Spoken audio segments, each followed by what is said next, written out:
Bom dia, como vocês estão? Tudo em paz? Como prometido, vou gravar aqui esse vídeo comentando o que nós trabalhamos na aula anterior, né, sobre raça, etnia e multiculturalismo.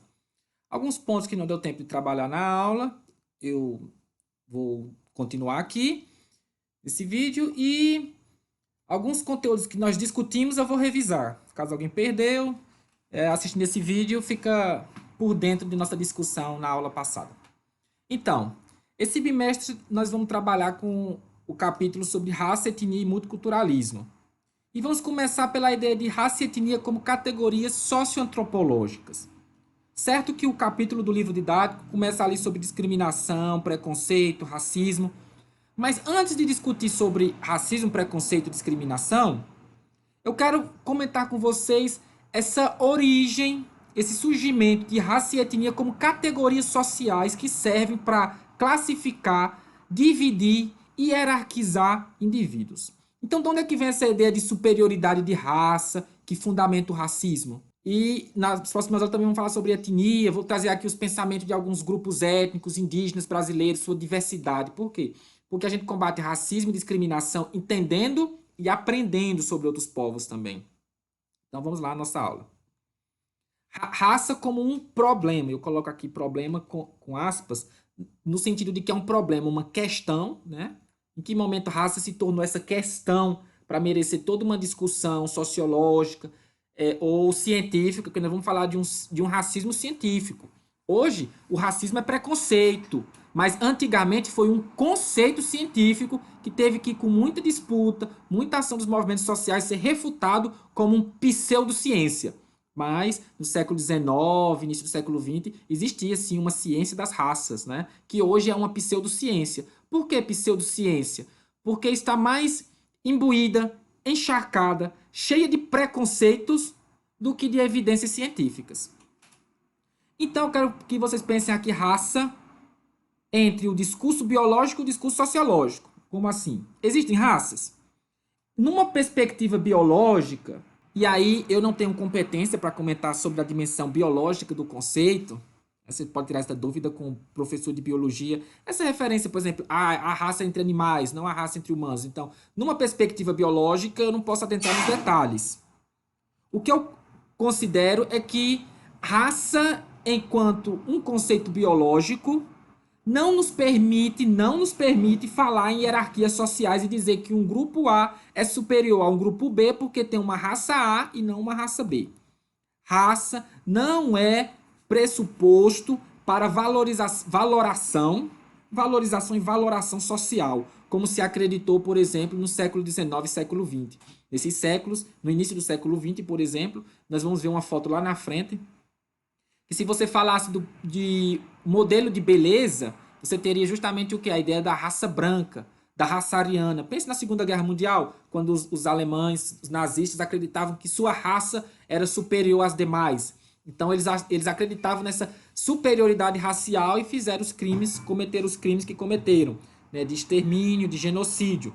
Então, isso é mais um preconceito, uma ideologia de superioridade do que uma evidência científica.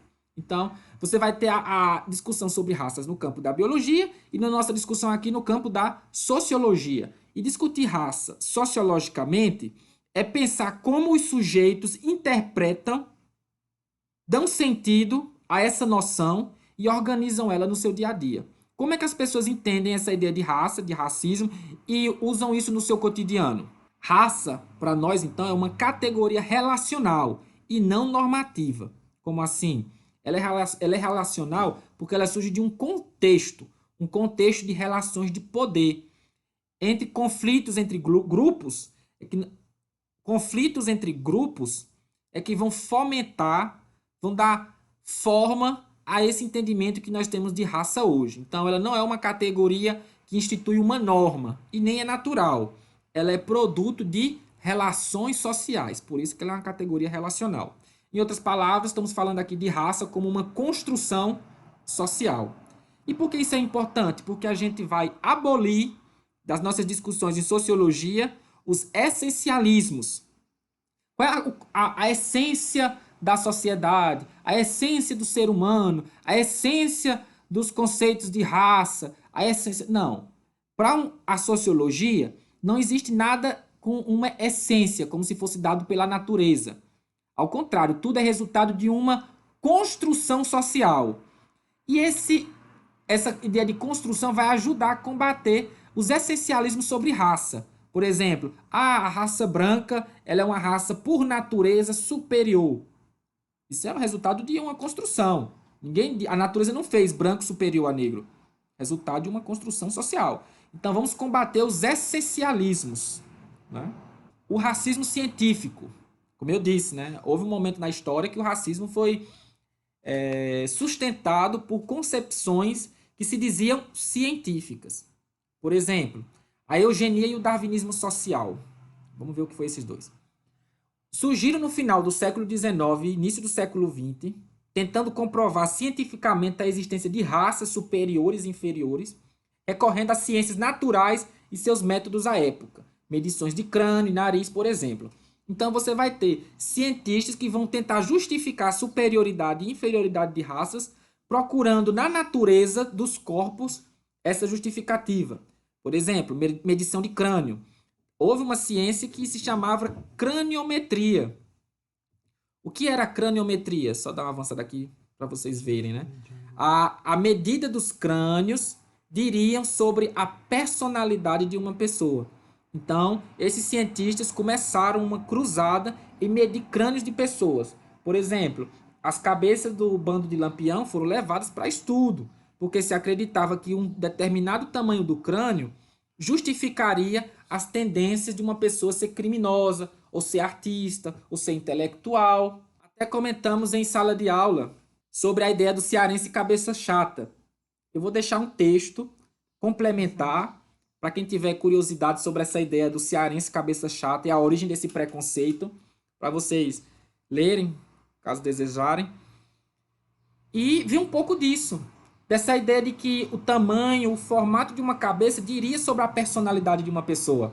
Claro que nós estamos falando dos paulistas, chamando os cearenses de cabeça chata num tom pejorativo.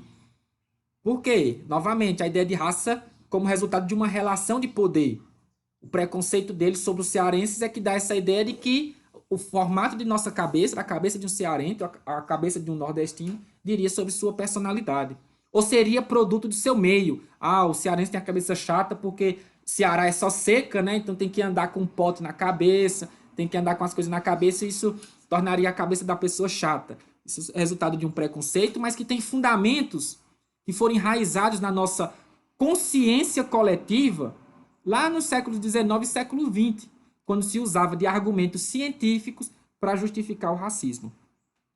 Então a gente tinha os estudos antropométricos, que era essa tentativa de provar, né, ser possível deduzir o comportamento e as aptidões de um indivíduo com base em suas características físicas. Ah, esse crânio é de um intelectual, esse crânio é de um artista, esse crânio é de um bandido. Tentava encontrar uma resposta a aspectos morais dos indivíduos ou de comportamento nos traços, nas medidas dos seus corpos.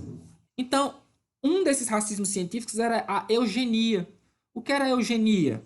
Era uma ciência que pressupunha o melhoramento das raças.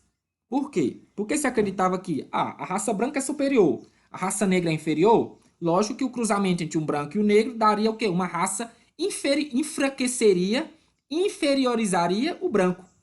Então, o cruzamento de raças para eles, essa ideia de cruzar, né, como se fossem animais, o cruzamento de raças seria perigoso.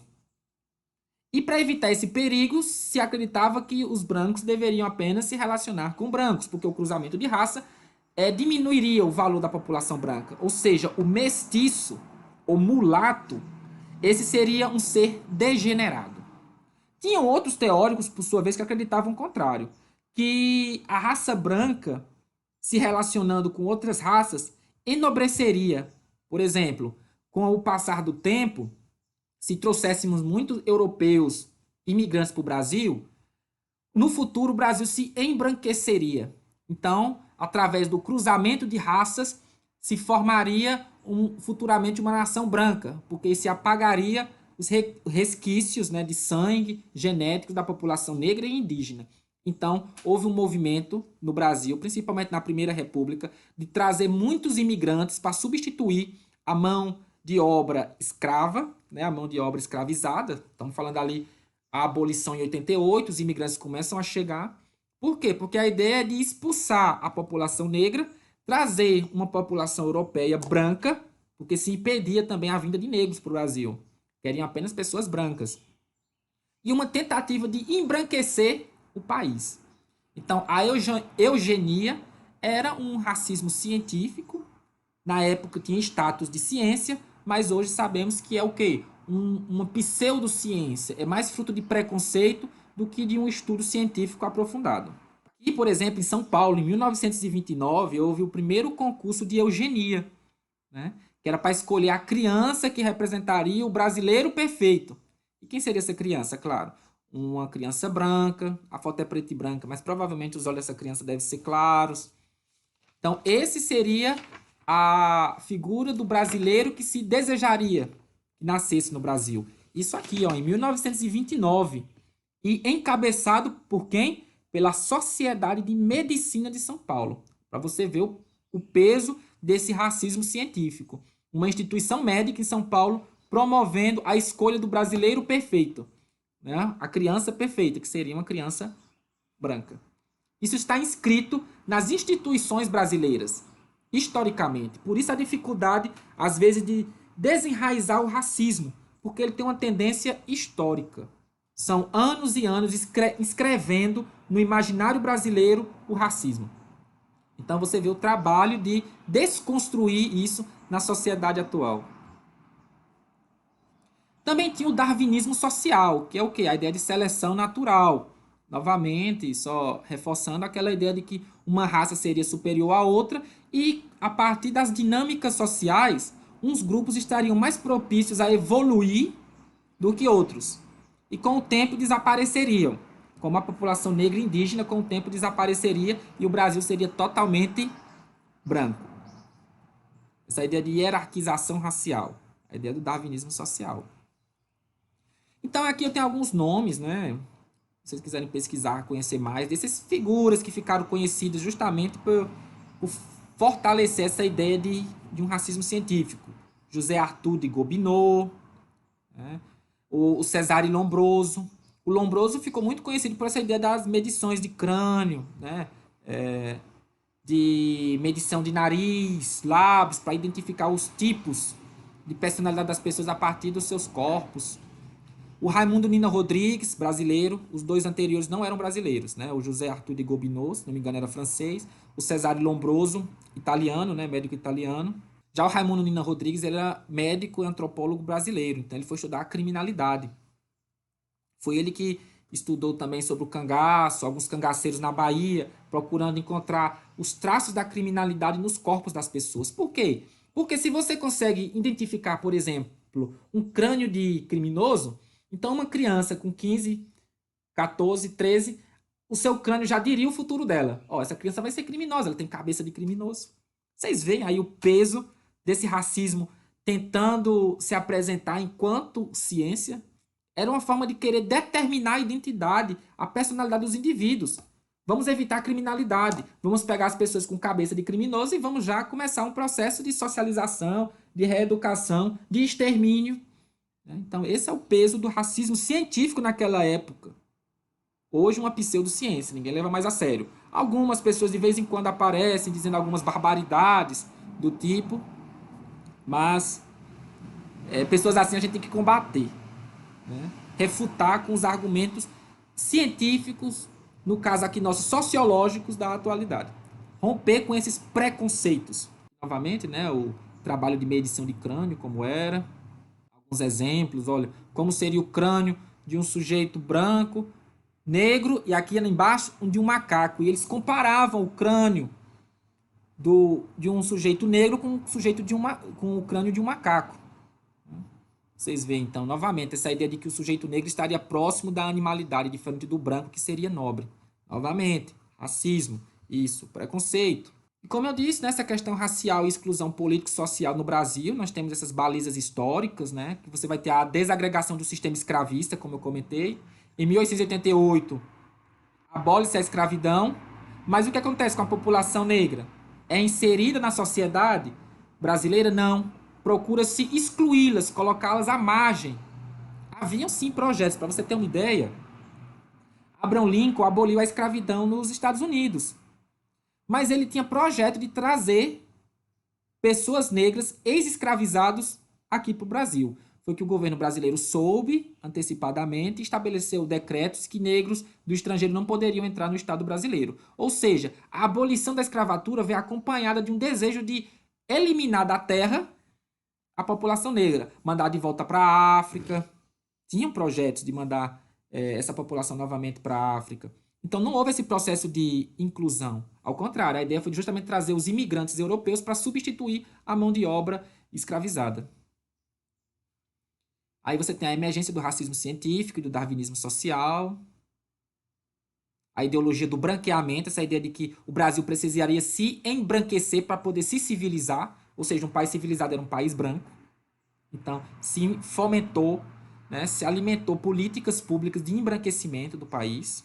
Temos um quadro, né, essa tese do branqueamento, é um quadro do Modesto Broccos e Gomes, e que diria que se as primeiras gerações, essa senhora em pé, seria negra, as próximas gerações, você vê o casal aqui, né, mestiço, pardo, e o futuro seria, no caso a criancinha, branca. Então esse quadro do Modesto Broccos é uma metáfora desse desejo de nação que se tinha na época de embranquecer a população brasileira a partir da ideia de cruzamento de raças. Teve uma figura chamada João Batista de Lacerda, um intelectual e diplomata brasileiro que foi à França falar sobre a situação racial no Brasil. Ele disse o seguinte: a população mista do Brasil deverá ter, pois, no intervalo de um século, um aspecto bem diferente do atual.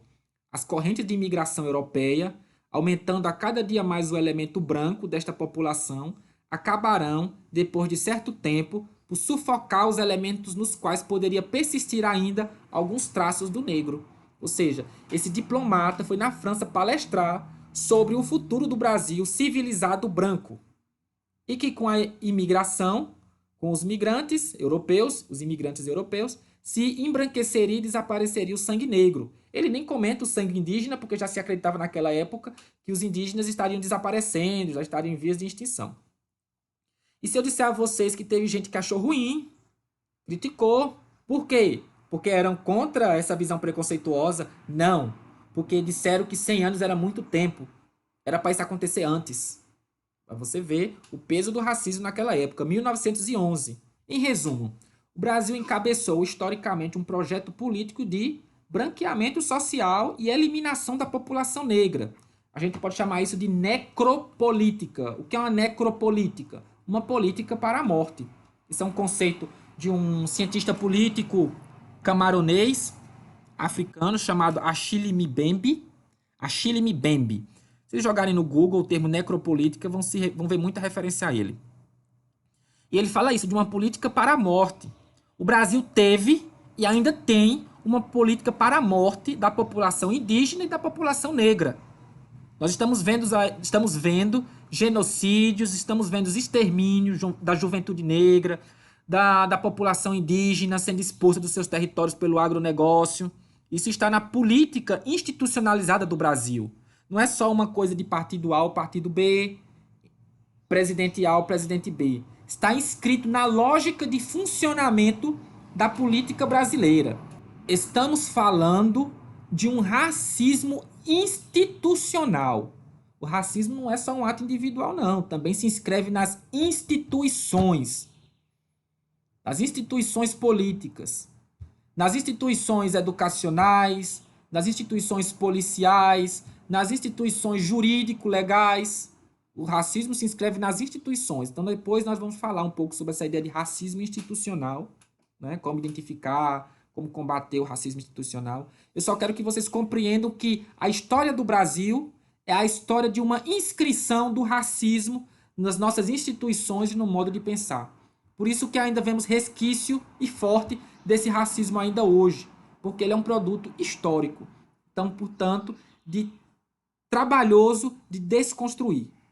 Mas não impossível, né? Podemos sim desconstruir. Esse é o nosso trabalho aqui na escola, estudando essas ideias, justamente para identificar e desconstruir o racismo de muitas pessoas. Enquanto no campo da propaganda e da ideologia, né, se defendeu o quê? A democracia racial. Então, nas instituições nós tínhamos uma necropolítica, uma política para a morte da população negra e indígena. Na propaganda, se defendia que o Brasil não tinha conflito racial, aqui era uma democracia racial. O último país a abolir a escravidão foi o primeiro país a dizer que aqui não existia conflito de raças. Então foi a estratégia do Brasil em escamotear, esconder os nossos conflitos raciais, esconder o racismo e dizer que aqui não tinha nada disso. Era uma forma de negar o racismo. O que é um aparente paradoxo, né? Porque o país que proclama o fim da escravidão é o primeiro país a afirmar que não havia racismo em seu território. Né? Parece paradoxal. Né? Foi racista e ainda é, mas foi racista declarado durante séculos e acha que com uma caneta, porque aboliu a escravatura, se poderia dizer que aqui não tinha conflito racial, que éramos todos um cadinho de raça, um caldeirão cultural. E isso alimenta a falácia da democracia racial, né? Porque é uma falácia, uma mentira.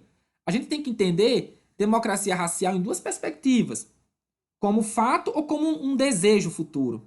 Como fato, na atualidade, o Brasil não tem uma democracia racial. O racismo ainda é muito forte e é fácil de verificar nas estatísticas, nos números. A gente faz levantamento e vê esse racismo. Trarei alguns dados nas próximas aulas, alguns números, algumas estatísticas para mostrar a dimensão desse racismo. Só que o que acontece?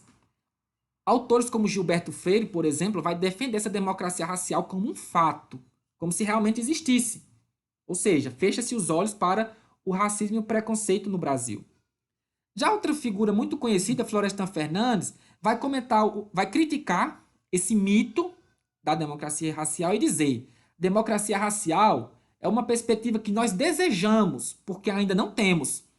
No futuro que tenhamos sim uma democracia racial, é por isso que lutamos, para que se acabe com os conflitos raciais, com o racismo, com o preconceito, né? E acabando com o preconceito, a gente possa viver de fato pleno uma democracia racial. Mas não é isso que temos hoje. O que temos hoje é justamente um racismo institucionalizado que vem ceifando, arrancando, matando vidas de populações negras e indígenas. Né? Então, como fato hoje é uma falácia, uma mentira. É o mito da democracia racial. Ainda estamos longe de alcançar essa democracia. Sim, então eu encerro com essa discussão. As vozes da resistência, os movimentos sociais negros, os movimentos sociais indígenas, que vão bater de frente contra o racismo científico, que vão estar hoje pautando a luta contra o racismo, eu quero abordar nas próximas aulas, nos próximos vídeos. No mais, eu queria só trazer esse panorama histórico de que o que é hoje um preconceito, antigamente já foi conceito. Né? Então, o desafio que nós temos aí de desmistificar, de desconstruir esse racismo que está tão enraizado, não só no imaginário, como nas nossas práticas e nas instituições brasileiras. Então, em síntese é isso, esse nosso material, e eu espero que tenha sido claro. Qualquer dúvida vocês tragam na aula. Vamos continuar nosso debate na aula e até a próxima. Muito obrigado, pessoal. Abraços.